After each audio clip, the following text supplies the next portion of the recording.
lips. Your mama was a snowblower. Just when you thought they'd run out of insults. Welcome to WatchMojo.com, and today we're counting down another top 10 funniest movie insults. For this list, we're looking at big screen insults that, while potent, raw, or scathingly brutal, didn't make our first list, but we're giving them a chance to shine now. Oh, who the f*** are you? I'm the guy who does his job. You must be the other guy. These insults were designed to hurt, and while they're definitely a little bit demoralizing, they're also extraordinarily hilarious. Intentionally hurting someone's feelings never sounded so funny. Bullshit, it looks to me like the best part of you ran down the crack of your mama's ass and ended up as a brown stain on the mattress. I think you've been cheated. If you didn't see one that you thought should make it here, be sure to check out our original video on the top 10 funniest movie insults. Let's go. Number 10, flavored lollipop. Dodgeball, a true underdog story. If you can dodge a wrench, you can dodge a ball. What? When a ragtag team of outcasts bands together to win a dodgeball tournament to save a beloved gym, they decide to call in the big guns for some specialized training. Come on! I got better runs on my short. Their decision to turn to Patches O'Houlihan, a retired dodgeball legend, is both a blessing and a cantankerous curse. His training methods are a little less hands-on and more slinging physical and verbal attacks at the athletically uninclined. If you can dodge traffic, you can dodge a ball.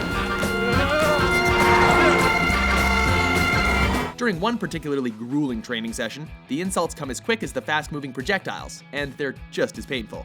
You gotta get angry. You gotta get mean. That's the only way you can play. They also make us wonder about the lollipop flavors being made these days. You're about as useful as a poopy flavored lollipop. Number 9, ram it up your shitter. In the loop. Why wasn't I told about this? Why the f would I tell you about it? I've told you to f off twice and yet you're still here. If you take away nothing else from this Oscar-nominated political satire, it's that folks in suits aren't exactly paragons of virtue. Where do you think you are? In some Regency costume drama? The story follows the fevered activities of British and American political pundits as they navigate a potential Middle East invasion. This is a government department, not a Jane Austen novel.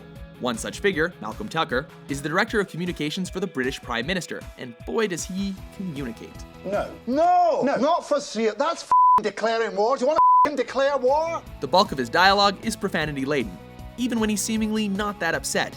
And in one scene, simply discussing departmental responsibilities with a colleague is enough to send him into a flowery tirade. Allow me to pop a jaunty little bonnet on your purview and ram it up the shitter with a lubricated horse cock. Number 8, cherub-looking, 21 Jump Street. Everybody comfortable? Yeah. In this film adaptation of the popular 80s TV show, Jonah Hill and Channing Tatum play rookie cops who are recruited to infiltrate a high school and sniff out a drug ring. You will be going undercover as high school students. But before they step foot into the school's campus, they have to get a briefing from their chief of police, who happens to be played by the delightfully angry Ice Cube. I know what you're thinking. Angry, black captain. It ain't nothing but a stupid stereotype. Like most on-screen police chiefs, he doesn't seem to like his employees very much, but that might just be tough love. There's nothing quite like getting insulted by a former NWA member playing a cop. Clearly I wasn't talking to you, big titties. You cherub-looking mother. Number 7, your mom's chest hair. Mean Girls. She just, came up to me and started talking to me about crack. Mean Girls taught us lots of things, like how to properly catalog a burn book. To all the people whose feelings that got hurt by the burn book, I'm really sorry. Or how a substance abuse problem can strike a film career down in its prime. Like a drug pusher? Probably. But equally as important, it taught us that sometimes victims of bullying clap back. At least, that's the case with Janice Ian. This is Damien. He's almost too gay to function. The resident goth girl and former best friend of popular girl Regina George, Janice is frequently the target of errant abuse from random students. Janice Ian Dyke. But that doesn't mean she can't deliver in the insult department herself. When one student throws a jab at her while she's having a conversation with Lindsay Lohan's character, she doesn't miss a beat in throwing one back. Nice wig, Janice. What's it made of? Your mom's chest hair. Number 6, take this quarter, Uncle Buck. What about Buck? Now, I'm sure he'd be glad to help out. In this classic 80s comedy, John Candy plays a hapless lout who's tasked with watching his nieces and nephew in the midst of a family emergency. Hey, how you doing? Who are you? I'm your Uncle Buck. Do I have an uncle? Unfortunately.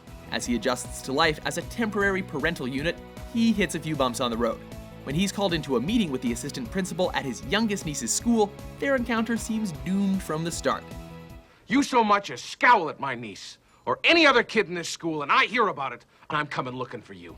After the assistant principal berates his 6-year-old niece, Buck doesn't hold himself back in defending Maisie and makes a comment about the obvious growth protruding from the woman's face. Take this quarter. Go downtown and have a rat gnaw that thing off your face. Number 5, teeth on fire. Encino Man. Some of us pump, and some of us slump. A teen movie just isn't a teen movie without a bully, and this movie does not fail to deliver. You've been a headache ever since the 3rd grade. God.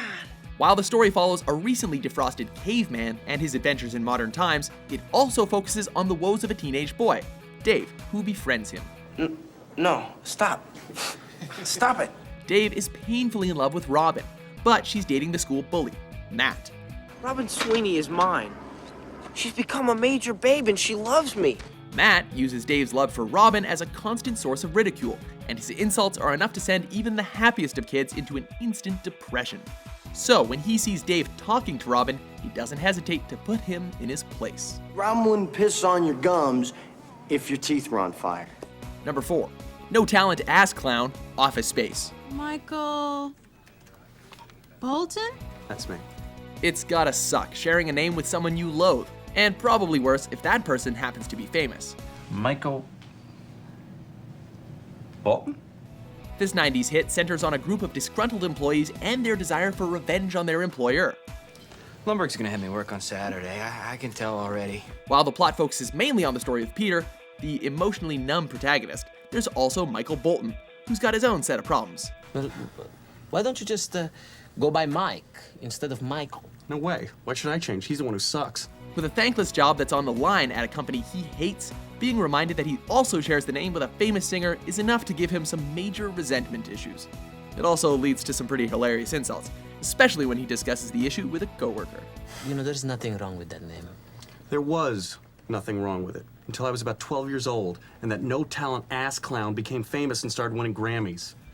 Number 3, get the f*** out of the road, the 40-year-old virgin. It all makes sense. You're a virgin. I am... Shut up. How does that happen? Sometimes, when you just chased your fleeing girlfriend across town and crashed through a moving billboard in the middle of traffic, you'd like a moment of privacy. I'm a virgin.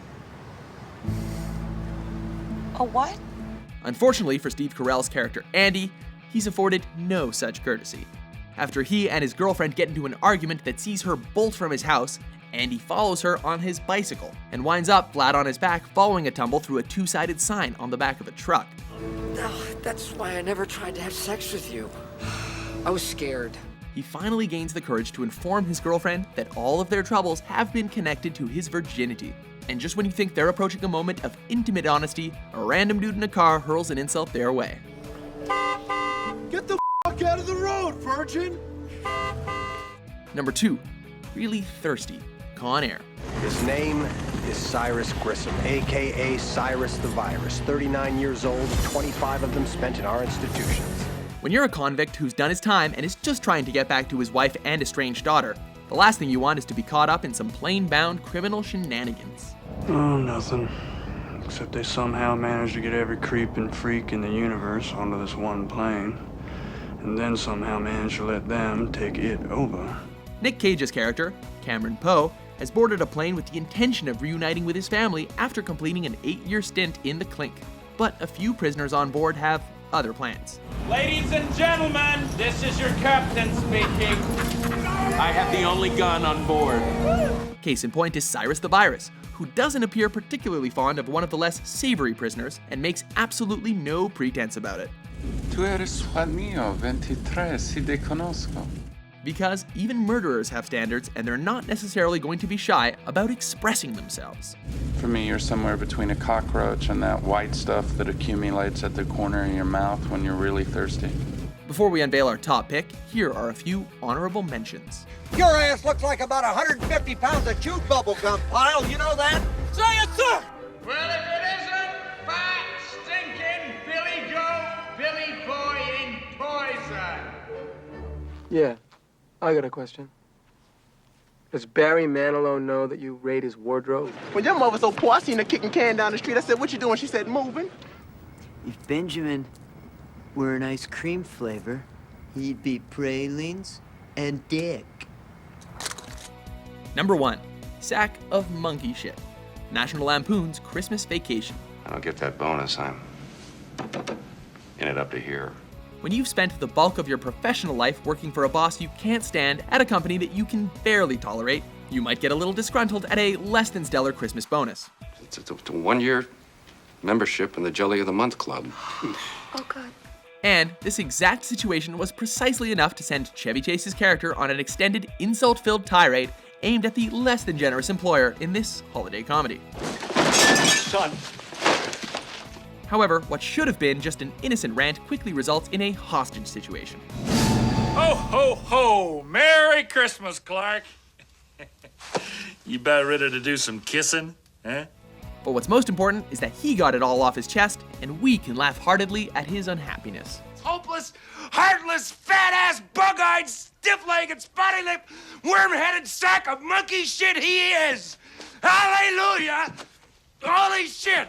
Where's the Tylenol? Do you agree with our list? What do you think is the funniest movie insult? I don't give a tuppeny fuck about your moral conundrum, you meat-headed shitsack. For more entertaining top 10s published every day, be sure to subscribe to WatchMojo.com. Life does not stop and start at your convenience, you miserable piece of shit.